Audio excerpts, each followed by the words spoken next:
In the name of Allah, who is the most merciful, the most beneficent. Assalamu alaikum, my dear lovely people. I hope all of you are fine by the grace of Almighty Allah. I'm also fine, Alhamdulillah. Today I'm here to share with you some important collective phrases with their Bengali meaning.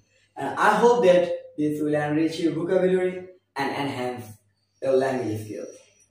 And I also believe that if you can memorize them and use them in practical situation, your language skills get a standard shape. So let's get started and let's learn. The very first one is a flock of birds. A flock of birds. যার বাংলা অর্থ এক ঝাঁক পাখি। আমরা আসলে পাখির ইংরেজি জানি পাখি, bird।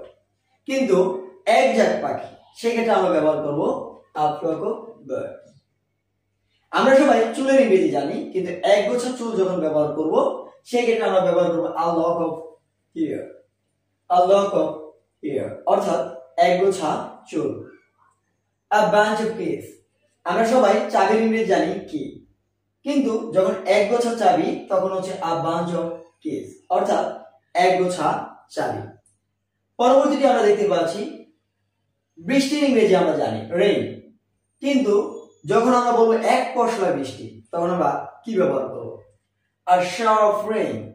a shower of rain। পরবর্তী শব্দটি আমরা সবাই মাছের ইংরেজি জানি fish, কিন্তু যদি বলতে চাই এক ঝাঁক মাছ সেক্ষেত্রে আমরা কি ব্যবহার করব? সেক্ষেত্রে আমরা ব্যবহার করব a shoal of fish। a shoal of fish। এই ক্ষেত্রে আরো একটি কথা আমি অ্যাড করতে চাই, fish সিঙ্গুলার এবং একই ক্ষেত্রে fish প্লুরাল। আবার ফিশের প্লুরাল আমরা ফিশেস ব্যবহার করে থাকি কখন? যখন ভিন্ন প্রজাতির অনেকগুলো মাছ হয় সেই ক্ষেত্রে আমরা ফিশেস ব্যবহার করে থাকি, কিন্তু একটি মাছ, এক জাতীয় মাছ যদি একাধিক হয়ে থাকে সেই ক্ষেত্রে তার আমরা প্লুরাল ফর্ম ফিশই ব্যবহার করে থাকি। আশা করি বুঝতে পেরেছেন। পরবর্তী শব্দটি আমরা খেয়াল করি, আমরা কলা, বানানা, isn't it? কলার ক্ষেত্রে আমরা কি ব্যবহার করে থাকি? বানানা। অর্থাৎ যখন আমরা তাকে বলবো যে এক কাঁদি কলা তখন আমরা কি ব্যবহার করব? a stem of bananas। কি বলবো? a stem of bananas। পরবর্তীটি a heap of rubbish অর্থাৎ এক স্তূপ আবর্জনা। এক স্তূপ আবর্জনা, a heap of rubbish। পরবর্তীতে আমরা আঙ্গুরের ইংরেজি জানি grapes, কিন্তু এক থোকা আঙ্গুর সেক্ষেত্রে আমরা কি বলবো? a bunch of grapes। কি বলবো?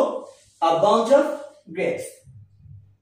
আমরা জুতার ইংরেজি জানি shoes, কিন্তু এক জোড়া জুতা কি বলবো? a pair of shoes। a pair of shoes।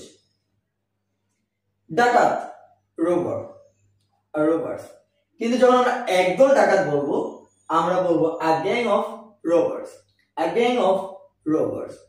পরবর্তী আমরা দেখতে পাচ্ছি আমরা ফুলের ইংরেজি জানি ফ্লাওয়ার, কিন্তু আমরা যখন বলবো একগুচ্ছ বা একটা বুকে ফুল সেক্ষেত্রে আমরা কি বলবো? a bouquet of flowers। a bouquet of flowers, not bouquet, is bouquet of flowers। ওকে, আমরা গরুর ইংরেজি জানি cow, কিন্তু এক পাল গরু সেই ক্ষেত্রে আমরা ব্যবহার করবো a herd of cows। a herd of cows। পরবর্তীতে মৌমাছি, এক ঝাঁক মৌমাছি, a swarm of bees। a swarm of bees।